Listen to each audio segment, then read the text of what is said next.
Welcome, everyone, to Episode 2 of Writers and Fighters, the podcast where I interview authors of all kinds and people involved in combat sports. I'm your host, AJ Ortega. On this episode, I interview Rene Perez. He's a writer I admire and someone I'm lucky enough to call a pal. He's a Chicano writer from Texas, but now lives in London. His first book's a short story collection called Along These Highways, which won the Alfredo Cisneros del Moral Foundation Award and the 2013 National Association of Chicano and Chicana Studies Tejas Award for Fiction. His second book is a novel called Seeing Off the Johns. And we talk about a lot of stuff in this interview. We talk about music, we talk about writing, talk about Texas, England. Interestingly, we don't talk about the time I zapped him with a taser made out of a disposable camera, but I'll have to invite him back to laugh about that one. Before we get to that interview with Rene, though, I figured I'd talk a little bit about some fights coming up this month in the mixed martial arts world. There's a few I'm pretty excited about. So the UFC has a Fight Island event. Again, it just sounds funny. It sounds like a Mortal Kombat level still. They have a Fight Island event broadcasting from Abu Dhabi where this Fight Island exists. And that's on the 16th of this month, January. And the main card will be on ABC. It's part of why I think it's interesting. These events usually happen on like ESPN Plus or their Fight Pass app. But this is the first time the UFC's been on network television since they were associated with Fox, but that ended a couple years ago. And so they used to have those UFC on Fox events. You see them on TV like every month or two. And, you know, they'd have these mid-tier, fan-friendly fights with, exciting, top-level fighters, maybe if not, championship fights and stuff, but championship contenders. And so it gets a lot of eyes on the product. And so now these are going to be on ABC, right, which I think is interesting because, people don't have to pay for this.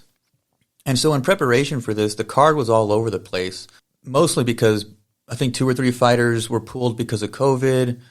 Another 3 were pulled for injuries and substituted, and stuff was pushed back and stuff like that. And so it was in flux for a bit. The most recent one, I think, was a Brazilian fighter, Bethe Correia. She had an emergency appendectomy. She can't fight now. And that was supposed to be her retirement fight. She already announced it. She's going to fight once more. So, maybe once she heals up, she'll get back out there. I'm not going to pick, all the fights on the card now, but I just want to address the main event. The main event for that is Max Holloway versus Calvin Kattar. And I think this is a good fight. This is a great matchup any day. Easily would co-main event a pay-per-view event. But this is going to be an exciting fight for casual fans or people who might be flipping through the channels and catch it on ABC. People that will watch and are interested, but may not pay a premium for these fights. And Max Holloway, is an entertaining fighter, one of the best at 145 at featherweight. He's a funny guy in interviews, charming, proud Hawaiian, proud dad, all that stuff. Cool to follow on Instagram and all that. He's a good boxer and kickboxer, so it definitely looks like it's going to be a striking fight. That's both their styles, which I think is part of the reason they're showing up on this ABC program, the new UFC on ABC. Max Holloway is coming off a couple losses to Alexander Volkanovski, which are tough ones, right? Because one of them was a unanimous decision, but one was a split decision, and the split one was particularly, controversial, as you can imagine. A lot of people do think that he won that one. It even called into question the way the judges were scoring what significant strikes were and stuff like that. Now, Calvin Kattar, on the other hand, is coming off of 2 wins, and one of those is off of Jeremy Stephens, which is like a really big win at that weight class. He did lose 3 fights ago to Zabit Magomedsharipov, but it did go the distance and showed he can hang with a guy that's going to be all over you with weird angles, slightly unorthodox fighting, not predictable, doesn't telegraph any punches or patterns really. But it did show that Zabit Magomedsharipov was starting to gas out, and I don't think he has the power that Max Holloway has in his punches. Max Holloway has a resume under his belt that's amazing. So I'm wanting to go for Holloway because he is likable and always entertaining. And I like the underdog, and I want him to come back from those 2 Volkanovski losses. And I think they're going to put on a good show. I think that's the big thing, is that this is going to, I think it's going to be an exciting fight. High volume of strikes and significant strikes. And I'm curious to see how it goes, on ABC, on network television, and see if people do get back on board with that kind of programming. Just from one of your local channels. And I do think people will jump on board. Next week, I'll probably talk a little bit about the Conor McGregor and Dustin Poirier rematch, I should say, later in January, and that's for UFC 257. All right. So that's just like a little fight talk. I saw the promo and wanted to say a little bit about it, but that's a little bit of fight talk. So let's get to writer stuff. Let's get to some writer stuff. So the next little segment is the interview with award-winning author Rene Perez. This was done over Zoom all the way from London, and it was a real treat for me, so I hope it is for you too. Rene S Perez II. Thanks, man. Thanks for jumping on board with this, man. I appreciate the support, and you're one of the first people I wanted to talk to. So thanks for saying yes. So yeah, when I saw you, I think it was even before you invited me to like stuff on social. When I saw just like through our shared friend social media feed, like I don't even know if I saw the word podcast, but I saw Writers and Fighters, and I was just like, this motherfucker better, if it's a podcast, he better interview me. If it's a literary magazine, he better ask me to submit. Like, he doesn't he better. And like pretty quickly you did. So all right, we're still cool. Oh, but thank you for having me. Good, man. No, I appreciate that. Yeah. So we're still cool. Yeah. Me and Rene went to school together. Texas State University, got our MFAs there, did the writing thing. Rene was a year ahead of me. And, when I think about like that and you as a writer, 2 books down, another coming in the pipeline, that's and seeing you in class and seeing your early work and all this stuff, I was like, this guy's quite developed. And so I always thought I still see you as like a few years older than me, even though you're younger than me. Like you're younger than me. I always forget that, Rene. It's like I forget that you're younger than me, because I think writing wise, you got 5, 6, 7 years on me. And I say that in 100% earnesty, in honesty rather. Yeah, I've always kind of had that vibe a little bit. I have 2 sisters. One's 4 years older than me, and one of them is almost exactly a year older than me. And so it was that thing of like we were in the same crib, and like they pretty much like fed us the same food. Like I don't care if he can't probably swallow this right now. We're making one thing, he's gonna eat it. Like we learned to like walk together. We learned to like read together, all that stuff. So I always just like jive with the older people. So, but I found what I figured what I wanted to do pretty early, and so. And I think that's what set you apart. That like I think that MFA programs are weird. I don't want. This is not an academic podcast. We won't go into that stuff. But like that idea of it takes a while to get your voice right. Like I use my MFA to figure out who I am as a writer. You already knew. I think you knew like your trajectory kind of tones, the themes that you tackle organically through place and stuff like that. And so I thought that was, again, that's so during that time, those 3 years, you could excavate a whole lot more than maybe other people, I think. And so talking about place, you're from Corpus Christi, Texas. And so I was there in grades 5 through 7. And so because I know that attachment to place in your writing, just one of the first things that jumped out at me, what is Corpus to you besides just home? Well, or all that stuff. You can respond to that. Being that you were there for a couple like formative but not fully observational years, what was Corpus to you? What did you see it as? Do you have any recollection of what that place was to you then? Oh yeah. I have a lot of my favorite kind of like childhood memories from Corpus. Like we were like going to the beach and my dad fishing off the surf. You only get that in places where you can just drive down there. It was a 5-minute drive from the house. And so being close to water and that kind of and then moving to the desert afterwards, I guess made me kind of reflect on that part of my childhood a lot. But the good stuff of childhood, playing in the street all day. Like I was a dirty street kid, man. Like, like.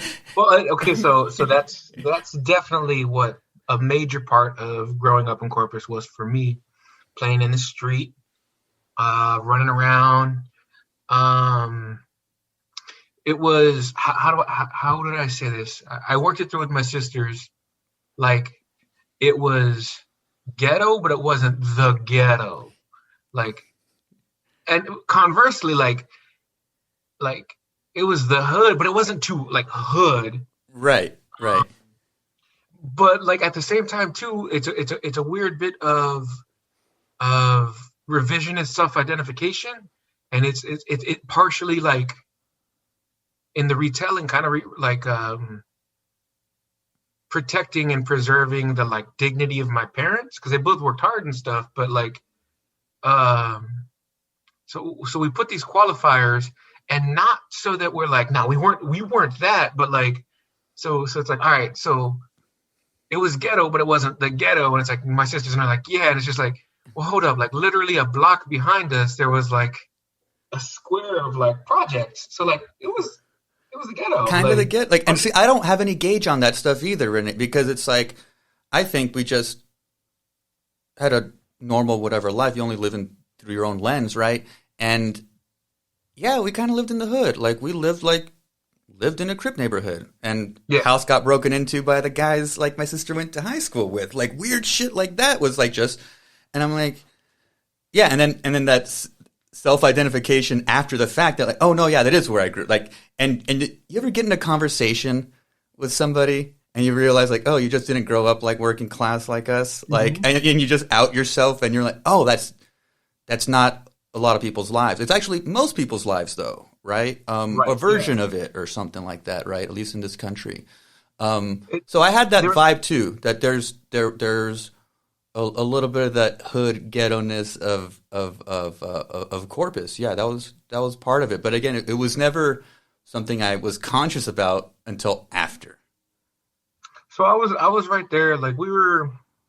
So there are like maybe within Central Corpus, within like the body of it, not going out into like the little exurbs. There may be like one or two like worse neighborhoods than the one I grew up in. But it's this weird thing. So I mean, they're like post-war homes. It's like a neighborhood. Like it's there are houses. There are apartment complexes and stuff. So a lot of it, some of our neighbors had been there for decades, and when they got there, it was a better neighborhood, and they were holdovers, and now their kids and their kids have sold those places off, and it's pretty hood, but like Corpus geographically is pretty segregated actually, and so like I was on the Mexican part of town, and like we have black neighbors and stuff, and Sure. I truly can't think of any other than like once again like older family, like a elderly couple of white people. Other than it was just us, and so I went to my grandmother lived across the street from us, and she was a secretary at a school across town on what I will refer to as, because I did then, as like the white side of town. Mm-hmm. She's at a white school. Sure. And you go over there, and it's just like it's different people, different lives, it feels like. And it's this thing of, is it self-identification or have you been ghettoized? And it's a little bit of both. Oh, yeah. And so you are you holding yourself in contrast, or have you been put there? And it's particularly in Corpus, like, so for myself, you can see, no one else, like I'm light skinned, I'm very fair skinned, but my mom ain't, my sisters aren't, and so it's this thing of, and where we live too, like all of our neighbors, like I was the one, like I had a little neighbor who was like to mess with me. Hey, what's up, Casper? Of course. It just get under my skin. Sure. But like you are meant to feel other, and then when you go to these other places, it was me and my sister and a dude who I met when I was like 3.5, who's now like still my best friend. We're among the like handful of like not just Mexican kids at this school, but like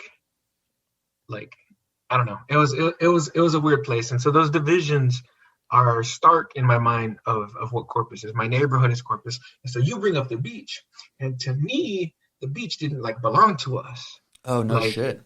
Yeah. It was this thing of like anytime we would go, we would feel weird. Like we always had beater cars, and like Yeah. you get there and you get the looks and stuff, and it's funny, like looking on Facebook and stuff, a lot of my contemporaries, people I grew up with, they're what is it? Salt Life? Have you seen that? Oh, sure. The stickers everywhere. Yeah. Yeah, and like they're like hunting and country music, and they're the Mexicans who vote for Trump, and they're the ones. So they're always at the beach and shit, and it's just like oh we love Texas and we're all American, and it's just like you have bought in, like almost proving the point of like when I've talked to people who are still there, and I'm like, man, the beach wasn't ours, and they're like, oh, no, it is, yeah, and it's just like you look at them and you see it's like, because that's how you vote, because you think you're an ideal minority, like you think you belong there, you think you're one of the good ones, right? And it's this division, and the beach patrol comes out. It's not the rule for Corpus, but that's how I felt, and that's how I lived. And going back and visiting my folks, that's very much how it still is in certain parts of town. So that's what Corpus is to me. It was a place where I felt penned in, and like in my first book, a lot of my writing about Corpus, there's like a lot of anger there, and like I used to be mad. Like I used to think like I hated my high school and stuff. Like I was that kind of young man. Sure. And then like getting older, it's just like I was like, oh, the town didn't do anything to me. The high school didn't do anything to me. It's just that's the place where I had to be when I was 16. And like I started like to hate the world. Like the world didn't do anything to me. I feel that way because that's where I was. But you were an angsty teenager? You were an angsty teenager? No, I was a sad teenager, and then I was an angsty young man. Uh-huh. And then now looking back, I judge both of them. They're both full of shit. Yeah, sure. Yeah. No, yeah. Time will do that to you, man. Yeah. Yeah. Recently, you were gracious enough to ask me to do a quick little read on something you were working on, and it had to do with music, and so I want to not so much talk about that piece just yet, but so you were a band kid?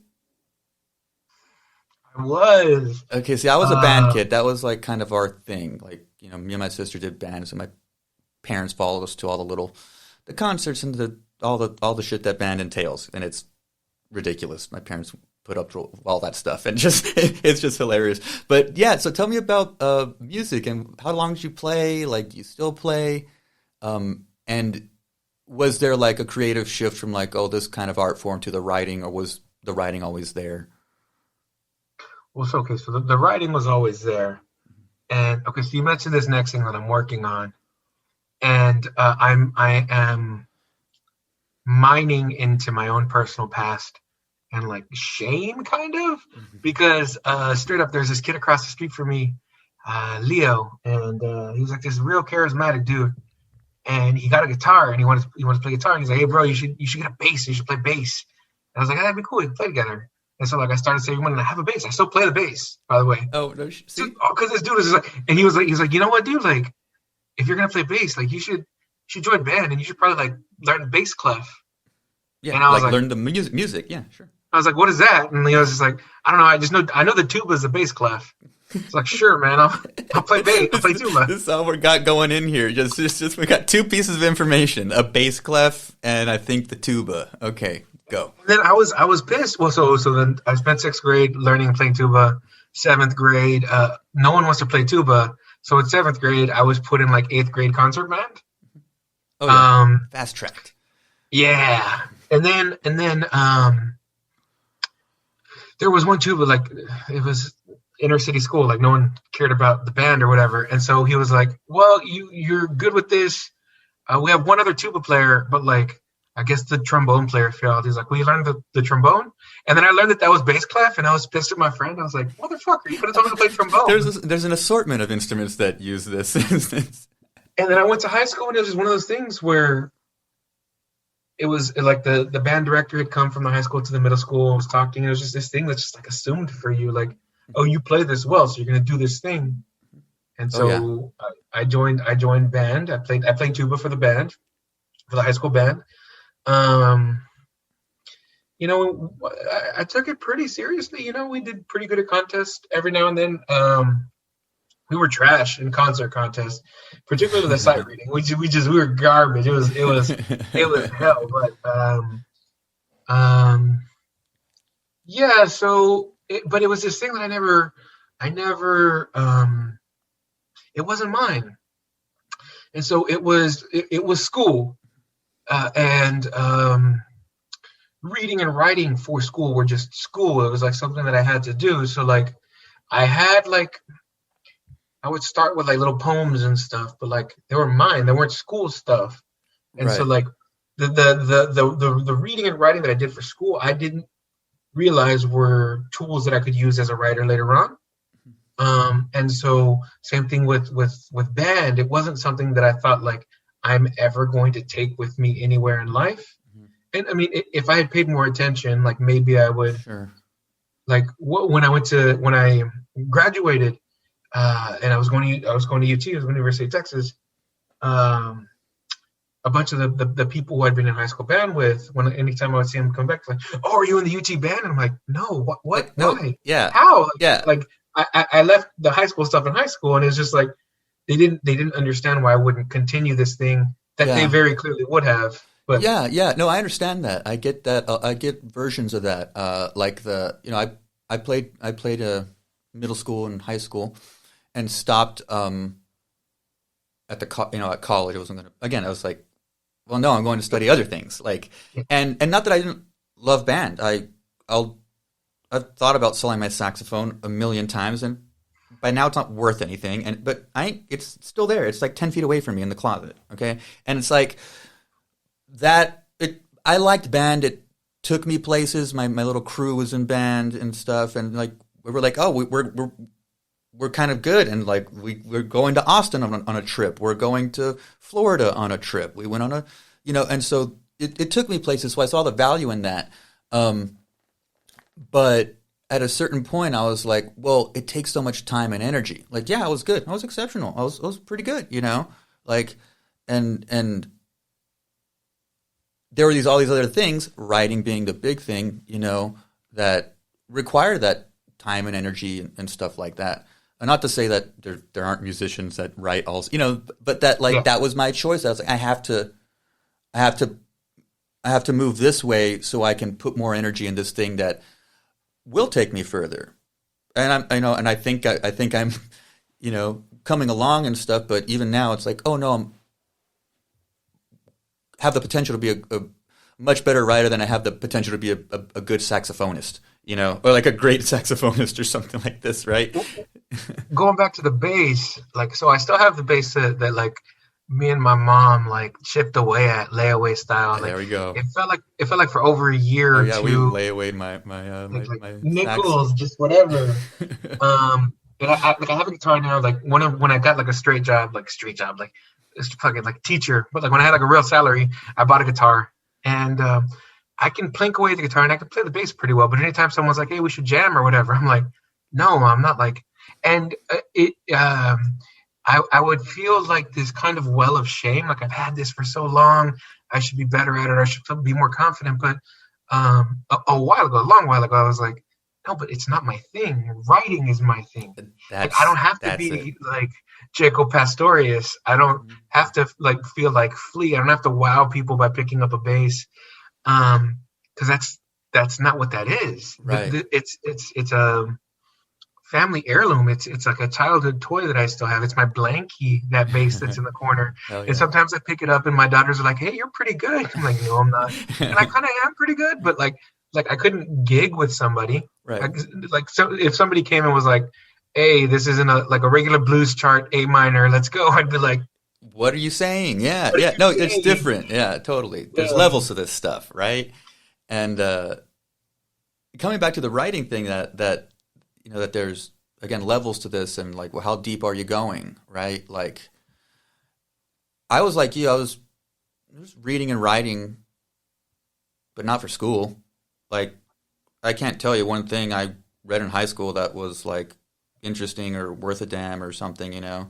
I guess junior year you had to read Mockingbird, and that's of course, you know.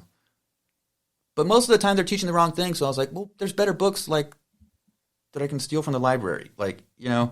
And so that was kind of my thing. I was like, yeah, very low frequency in like of education, and kind of in terms of like the, you know, English classes and stuff. And I just get through it. I'm a B student in English. I'm not, you know, I have a career in it, but a B- student in English, you know. But then knowing that, like, no, this is the thing. And I wish I could tell you when or whatever, but no, this is the thing, and you lean into it, you know. So for you, like, why writing? I can't answer this myself, so it's rude of me to ask, but why writing? It's such a weird, ridiculous, hard endeavor, and I'm like, why the fuck are we doing? Like, why? And so you tell me, what's your answer? So, I would always write. What was school? School, it was like a workman, like, you know, grab the lunch pail, clock in, and then, you know, when the steam whistle goes off, I get to go home. But like, my parents were really serious about education. My mom was a teacher, and like, I was a good student. Didn't have to work very hard to be a good student. And so, like, if things didn't grab me, it was whatever. I decided, I kind of like really didn't like school socially. Just like I said, I didn't like being 16 or whatever. And so I realized I could graduate a year early. And so like I rushed all of my like FAFSA, I rushed my Texas app. And like I said, it was real inner city school. We didn't have that much money or whatever. So everything was free. And so they're like, hey, you can get a Texas app for free. And all of my friends were going to UT Pan Am. We're going to Edinburgh. Sure. And I was like, well, shit, okay, I'll do that. And so we even went to Edinburgh on a trip. And I was just like, cool, like, we get off for a day, whatever. And when I got down there, the guy was like, I guess I had gotten National Hispanic Scholar Qualifier. And he was like, oh, you get like scholarship. Yeah, you get money. Yeah. it's like pretty much a full ride here. And I was like, oh, that's cool. He's like, well, let's sign you up for classes. You can get an honors thing. What do you want to do when you grow up? And I was like, I guess a lawyer. He's like, we have pre-law.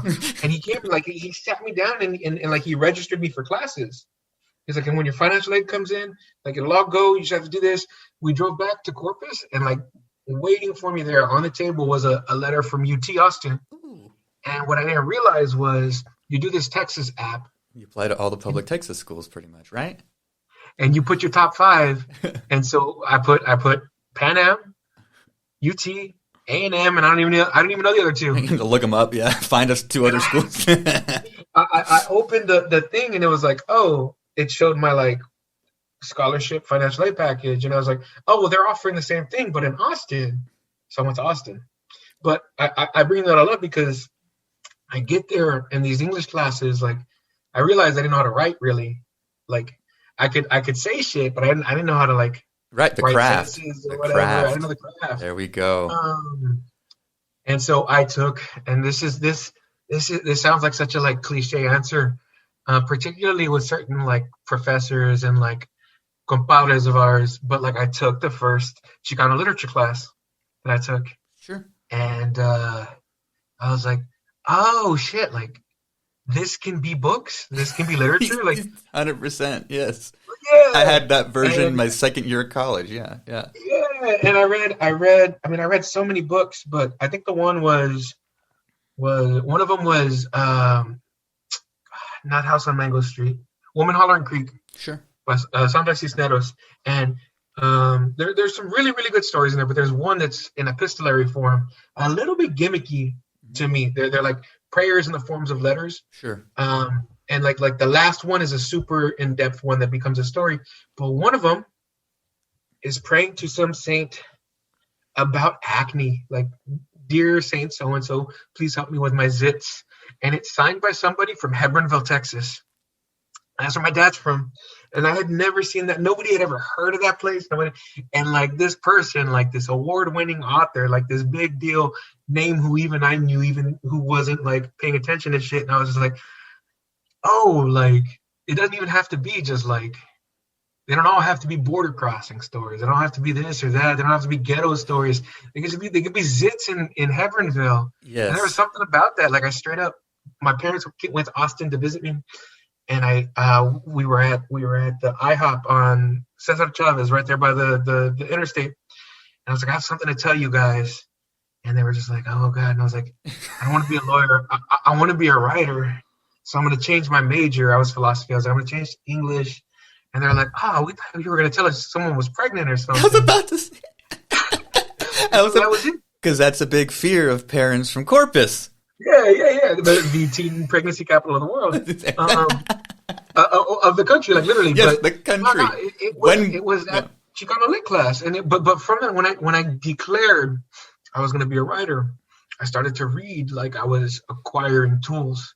Like I started to like investigate it like I was cribbing stuff. Like not I'm going to steal this style or this or that. Is like, okay, so this is what it is and this is how it's done. And so I looked into it like that from then. No, yeah, I remember those, you take these classes again, the low frequency education that you get in high school, again, these canned kind of assignments of these books that you don't want to read.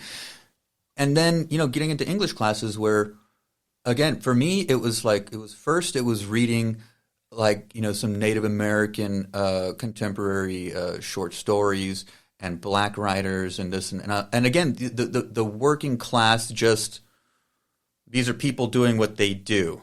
That it's not like holding a neon sign that this is what we do, right? The fetishization or ghettoization of stuff, like no, the authentic stuff. I was like, oh, and me thinking like, oh, like I want to say that about growing up in Corpus. I want to say that about growing up in El Paso. I want to show you like put a lens on this again. Working class people on the border that resemble people I know and work with and love or hate or whatever. Like, and those are the characters. And I was like, that can be stories. And so I dig that, man. That those moments when you're like, oh shit, I got stories in me. you know? And so, I mean, that was pretty early on for me. Maybe I hadn't even turned 18 yet when I decided, like, Mhm. and I wanted nothing more than to be an adult.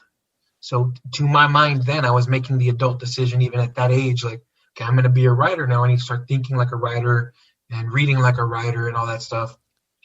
And so I think that's why when I did get some 4 years later, and that's another thing at MFA, a lot of people like had gone out and started professional lives and were coming back. Most of the people Yeah, a lot of them.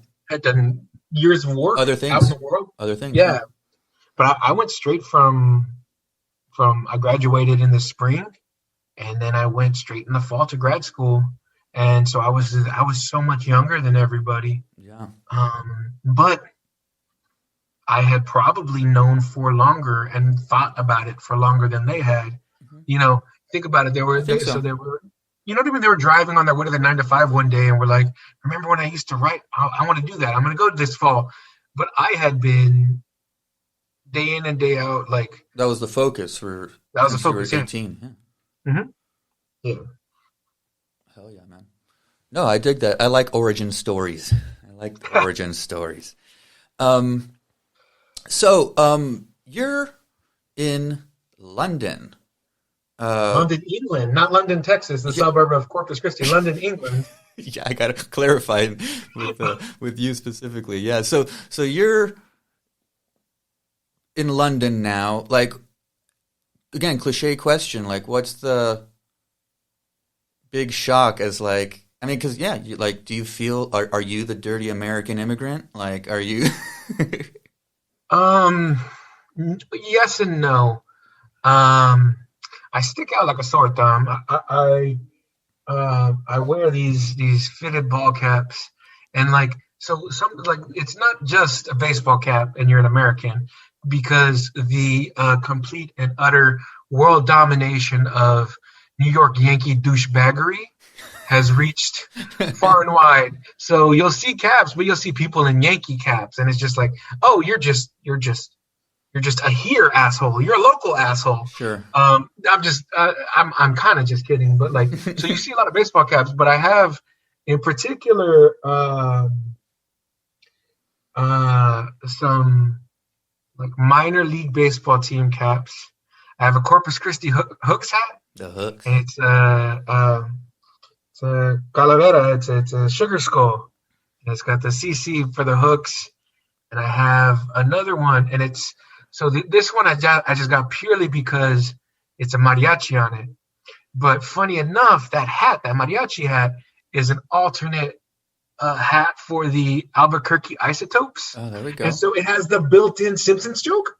Sure. Yeah. Like you're gonna take the Springfield Isotopes to Albuquerque, and it's like, how do you know? And he eats the Sonoran hot dog. Yeah. Anyway, I have another one with the Chupacabra. That's the Round Rock Express. Yeah. And for years, when we lived in Austin, when I was finishing grad school from 2007 until about 2010, we lived in Round Rock.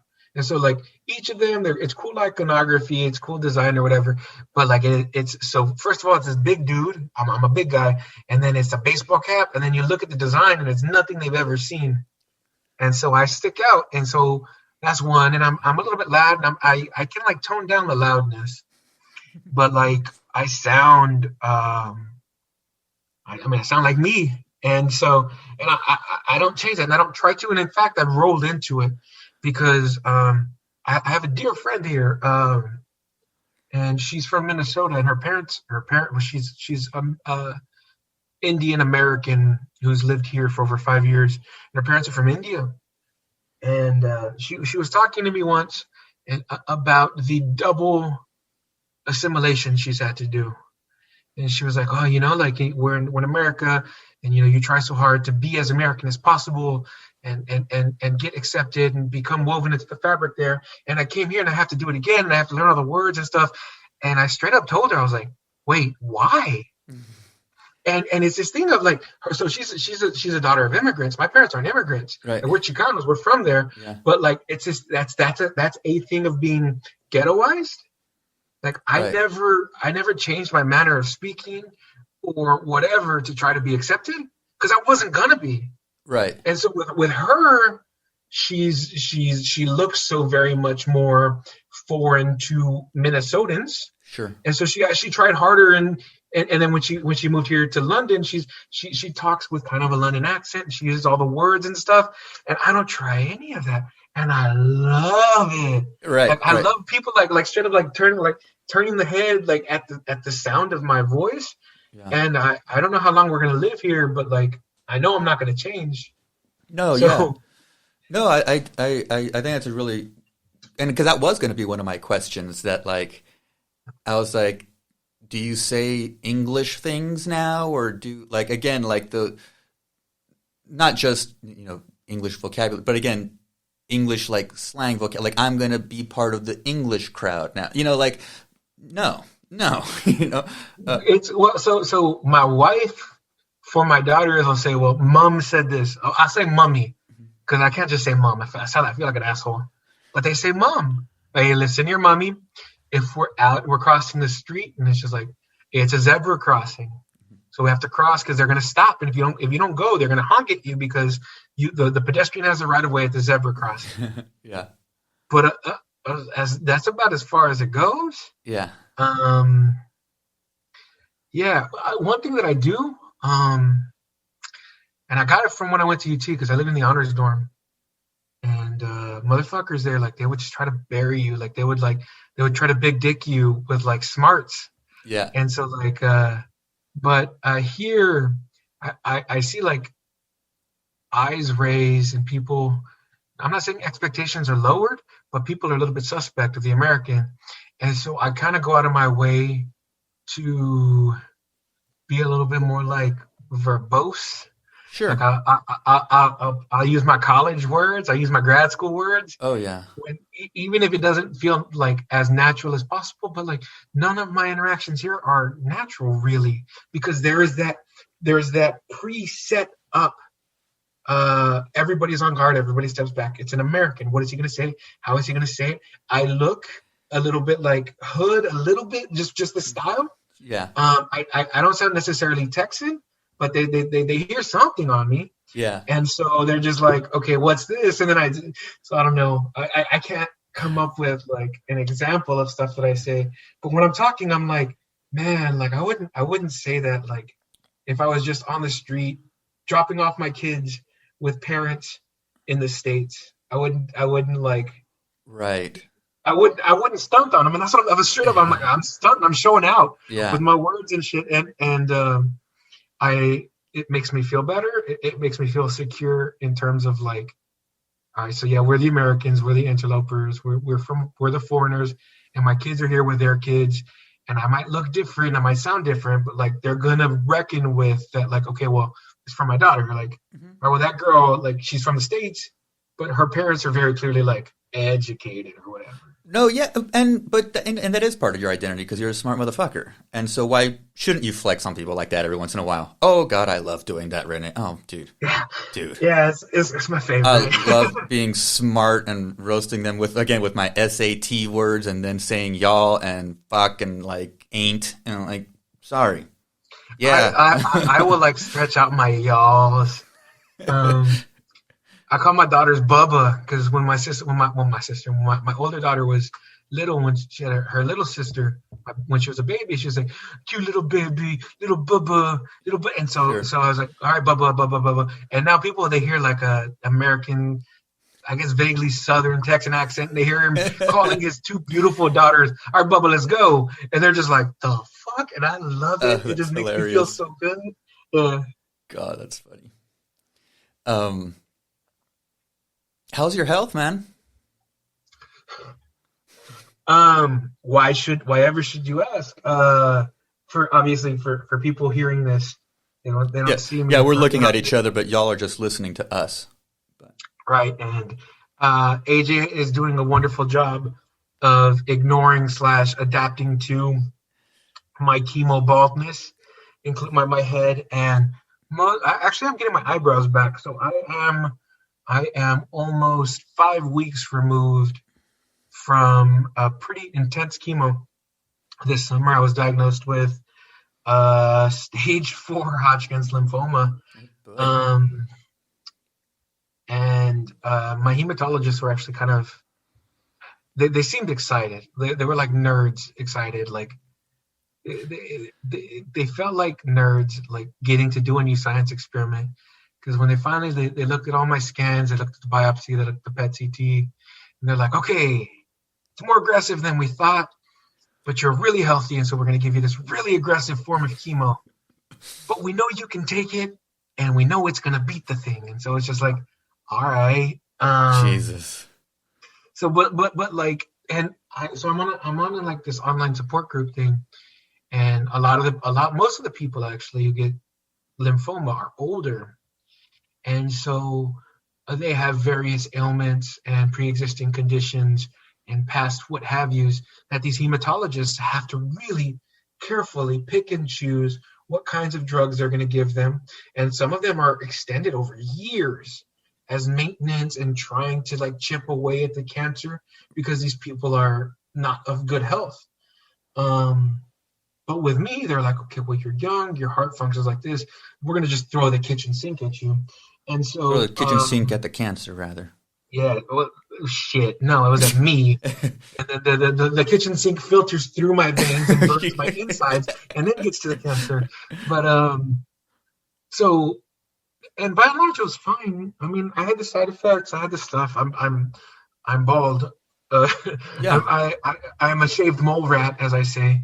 There was the exhaustion. I was pretty much constantly nauseated for 5.5 months. Right. There was here's a Britishism. I don't say vomit. I'll say sick. I was sick. I vomited only a handful of times. Right. But it was hard on my family more than anything. Of course. It was weird in the time of COVID and stuff, and there's that still to worry about. But I got through 6 cycles, and each cycle had 4 separate days of infusion. So that's 24 separate infusion days. Now on each of those days, I got multiple drugs. So I've been pumped with so many drugs. Before I even started chemo, they started me on a pretty heavy dose of steroids because I had fluid on my lung, on my pleural sac, the lining of my big lung. I had fluid on the pericardial sac, on the sac outside of my heart, and a big tumor on the center of my chest. And so they did a biopsy, and once they got the biopsy and they realized, okay, this is good enough for us to test, they're like, all right, well, we need to start pumping you full of drugs. And I watched them. They gave me, they didn't sedate me. I guess they sedated me. They didn't put me under, but they sedated me. And so they said that I wouldn't remember, but I remember the whole thing. I watched them put a huge needle into my heart, to the lining of my heart, and they did it with the sonogram. Uh-huh. And I watched them pump out one big thing of fluid and one big thing of fluid to where there was 1.3 liters of bodily fluid out of my heart. Jesus. The sac around my heart, yeah. And they asked me what I wanted to listen to, and I was like, let's listen to some soul music. And one of the nurses, well, they were all doctors. One of the doctors, she had a playlist, and I was like, hey, be for real, are we listening? Did you just put soul in Spotify? She's like, no, I made this playlist. And then at the end, oh man, I'd be lying if I remember. If I hear the song, I remember it. Stand By Me. As Sure. they were wrapping up and they were like cleaning me up, and like there's this very terse Middle Eastern doctor, and there's this very British other doctor, and there's me, and all of the other team is gone. And he was like, hey, do you want to see the stuff? And he showed it to me. It looked disgusting, whatever. Oh, But he had been so tense, and he was driving. He was pushing the goddamn needle in there. And then at the end, the most, like, he let himself down was he was like, and nodding his head along to the music. And she was singing to herself. And so I was singing to myself. And so anytime I hear Stand By Me, I remember being like under, but not like drugged, but like, and then, but I it was so much fluid. I felt air move from the side of my chest over. I was decompressing. Right. But Fuck. anyway. So I was on steroids. From that day, I was on steroids, and I mean, irritable and hungry all the time. And there's nothing worse than coming home from like 5 hours of chemo and having had something like 4 liters of either chemo or saline or both over that time pumped into your body, and then to get home and to be nauseous and tired, but then also be kind of hungry because you're on a fucking steroid. So Wow. anyway, it was Jesus. like miserable, and like this is the farthest. This almost 5 weeks is the longest that I've gone without having chemo in this entire 5 months, and so I'm feeling really good. And they say I'm done in a week. I go for another CT scan, and they'll see from there if they got it all. Good, man. We'll hope Yeah. they kicked ass and that did the job. Yeah. No, I'm fascinated by hearing this, and again because just that moment of like something so specific, like feeling your body decompress because there's air that was displaced by water, so it's readjusting. Like, dude, like, and again, like, what a miserable, shitty thing to go through. But you got your words, man. Fuck. I mean, yeah,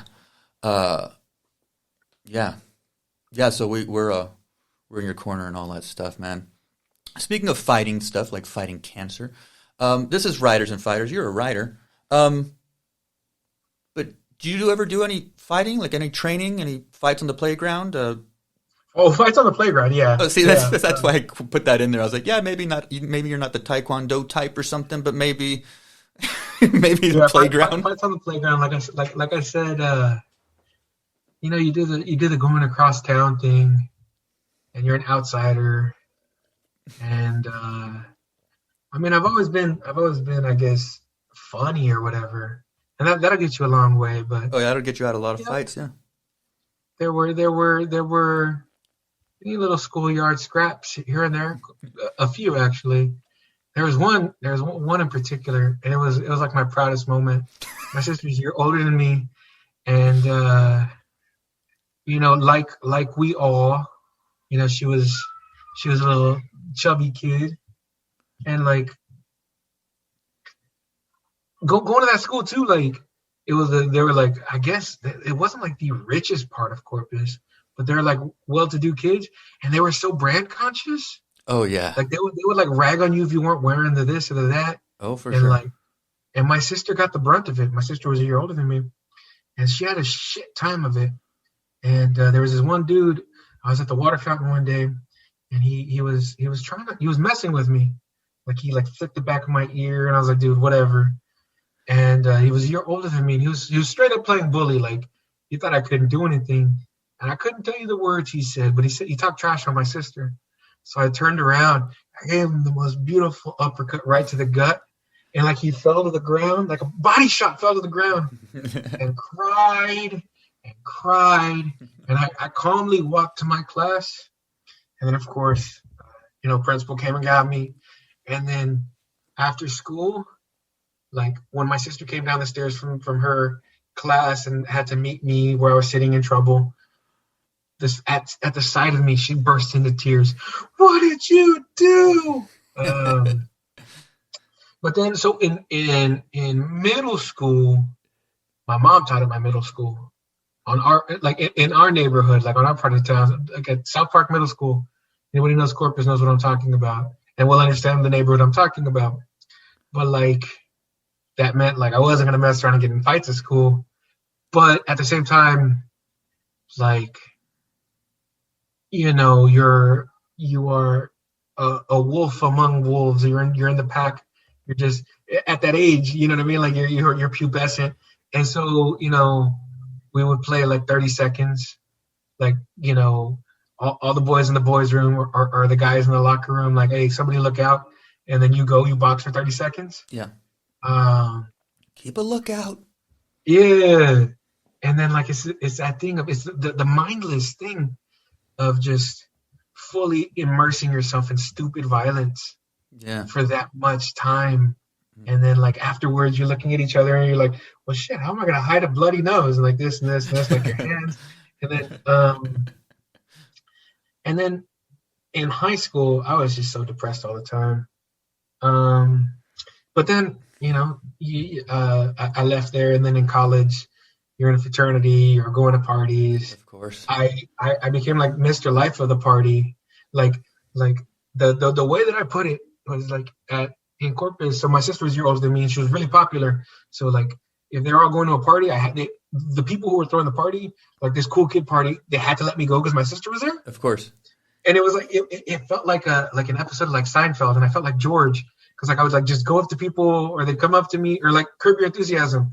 They'd ask me something, and I'd say words, and they would just stop and look at me and be like, "You're weird." And then like fast forward a year, and I'm in Austin, and people come up to me and they ask me a question, and I say words, and they're like, "You're pretty smart, huh?" Shit, and I'm just like, in Corpus, they hated me for saying that, and so you get out there and you're same thing. You're peacocking, you're drunk, and so there were not quite a few. There were some sloppy brawls. That was the first time, however, that I fought somebody who was like legit trained. Like I got the ass whooping. Oh yeah. Like he was out, like he was starting to fight. It was like a breezeway apartment complex, and like everybody here had opened their doors and they all had gigs. It was like a Halloween party, and all these neighbors were tight with each other. And this dude had gotten a fire extinguisher and had put it in the house. And one of the houses, I was like, dude, that's not cool. He's like, well, what are y'all gonna do about it? Just like shouting at everybody. And so drunk me steps up, like, I guess I better talk to this guy. And then we go downstairs, and it's this thing of like with Spanish, okay? I heard it all my life, speak it with family, but I know English well enough to know I can't conjugate right, and I know language well enough to know I don't speak Spanish confidently. Right. I've gotten into fights, and I have fought, and I learned then that this man knew the language of fighting, and I did not. There you go. And yep. he just like got me, like, I got a couple licks in, but he got me with the 2-piece, and then he took me down like MMA style. Yeah. And like he was engaged in the ground and pound. Yeah. Like he mounted me, and like I was like, what is this guy doing? Yeah, I can't get him off. Yeah, and his friends apologized to me and to my friends, and then afterwards he was like, oh man, you're pretty cool.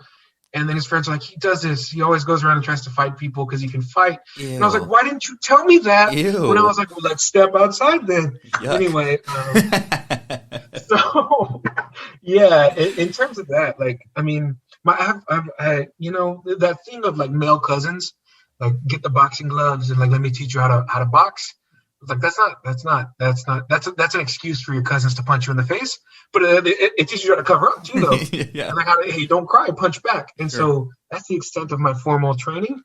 But great. Yeah, I fought well in the amateurs, but my first pro bout, I got the shit kicked out of me. Do you watch fights? And I know you're a pro wrestling fan, but do you watch MMA, boxing? Did you grow up on that? There's always boxing in my household. Growing up, yeah.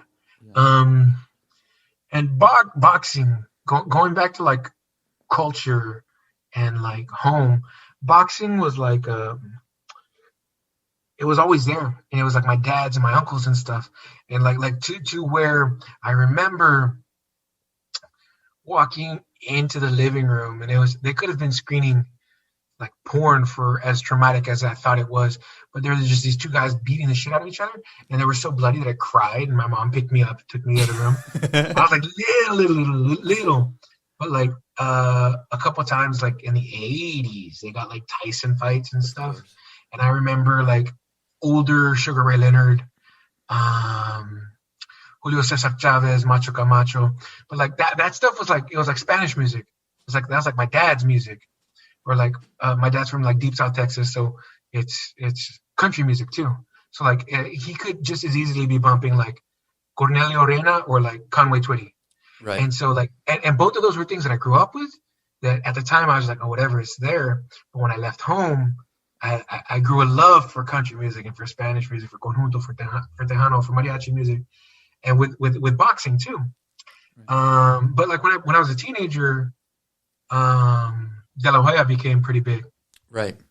And by that point, I guess we had for once we had cable, we had HBO. And so even it was when HBO like had the monopoly on even the pay-per-view. So they would run the pay-per-view, but then like the next week they would show you the fight from the week before. The following Saturday you'd watch it for free or on HBO And so and like with Julio Cesar Chavez, even but like with Hector Camacho or with like Mayorga or with Trinidad, it was this thing of like that thing of like where dads are always like, oh, he's one of us, and it's like he's not Mexican. He's like, yeah, but he's not one of them though.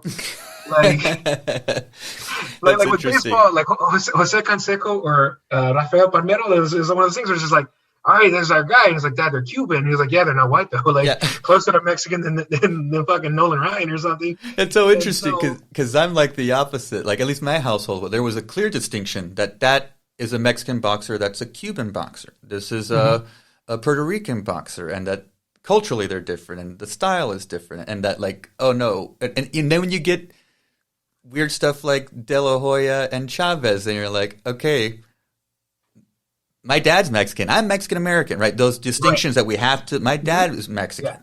Yeah. So I'm like, well, I'm identifying with the young Chicano cat now, and not understand, but coming to that naturally, and just like that was the household, like all the Chavez fights we got, right? Mm-hmm. Yeah. Well, I mean, and so now I'm in London some months back when Andy Ruiz fought Anthony Joshua. Yes, tell me, please. Yes. So I went down to the pub, and I was there, and I wore my mariachi hat, and I was like loud about it. But like, so not only is Anthony Joshua like British, but he's London, and he's North London. Okay. Like he's a short drive north of here. But everybody was so British about it. Like, oh, did he prepare for this fight? Oh, he's going to disappoint us again. Like, it was this, like, self-defeating. But then as he's going through and he's having a good fight, I'm straight up. I'm just, like between the rounds, so people, like, came to realize, obviously, that, like, oh, I was there. I was cheering for the Mexican guy. Yeah.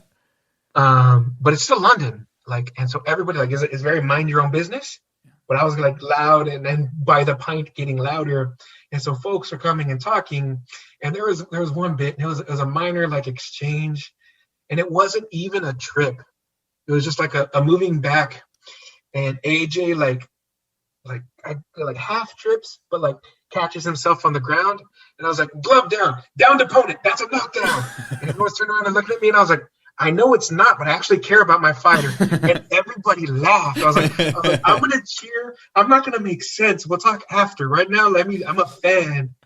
And so it was the funniest thing. So AJ won.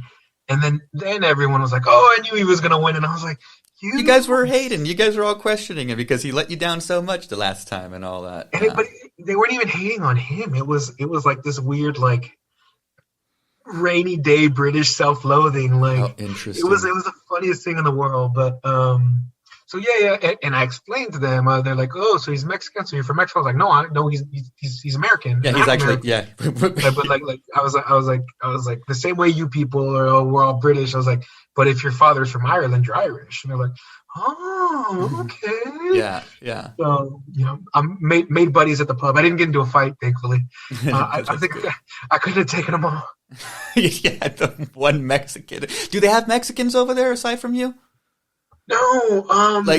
Is there one Mexican like spot, like one like fancy Mexican food place? Because I know they exist everywhere. There are several like janky, not Mexican places. There's this one place, and actually, funny enough, when I go to the cancer hospital, I drive by it all the time, and but you go down there, and I went, and there's a restaurant, and the price, I was like, I ain't paying that for something that's probably not that great. There's a little mercado next to it, and I bought some stuff. I don't even remember what I bought.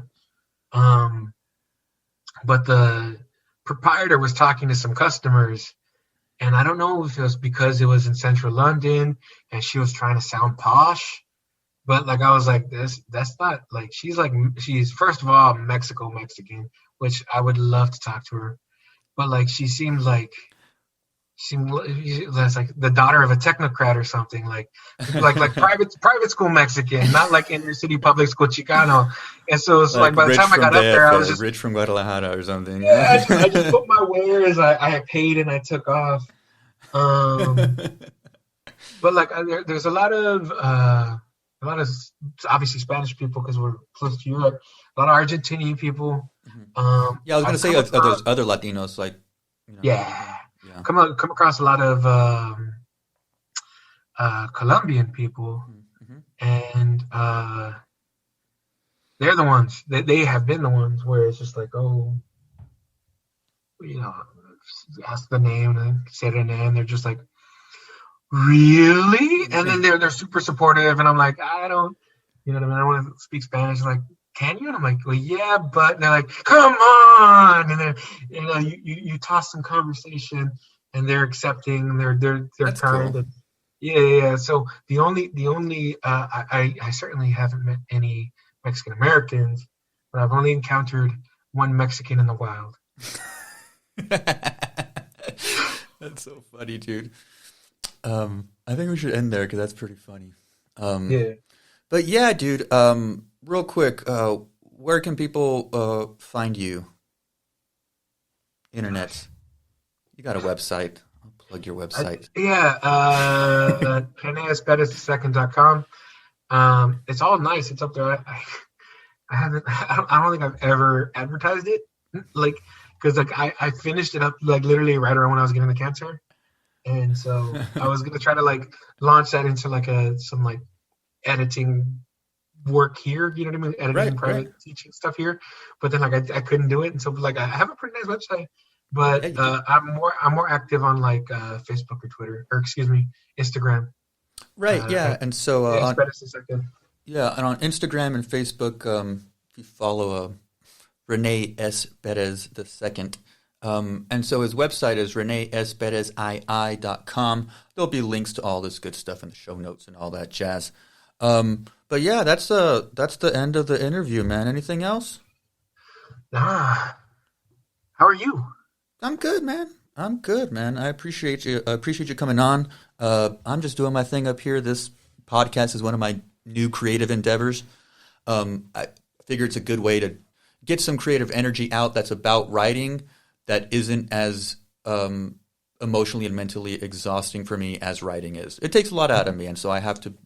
It's hard. It's hard for me. I mean, I'm coming along and everything like that, but it's a grind, that creative energy. But this gives me a really good excuse to keep talking and thinking about writing and reading and things of that nature. So that's the latest on me, man.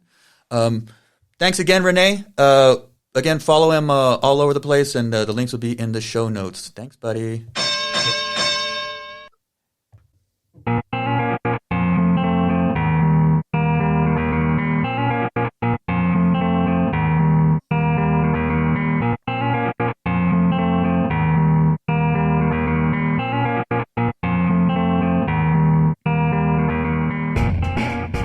All right, y'all. I hope y'all enjoyed that conversation. That is how I think about them, even though I use the word interview interchangeably with conversation. I do think about it more like a conversation than an interview session. But I value authentic conversation, and Rene's a genuine person. That's why I want him on here. I value that in people. You saw we could have some light moments and have some laughs, and we can also have some heavy moments, right? But that's sort of how life goes, and being able to talk about that and communicate about how life goes is one of those things Rene just does well. Does very well, quite well. Again, his first book is Along These Highways, short story collection. Go get it. The second book's a novel, Seeing Off the Johns. Go grab that one. You can catch up with Rene online, see what he's up to at his website, www.renesperezii.com. Go there and you can find the social media links to the Facebook page, the Instagram page. Until then, I'll see you guys next week.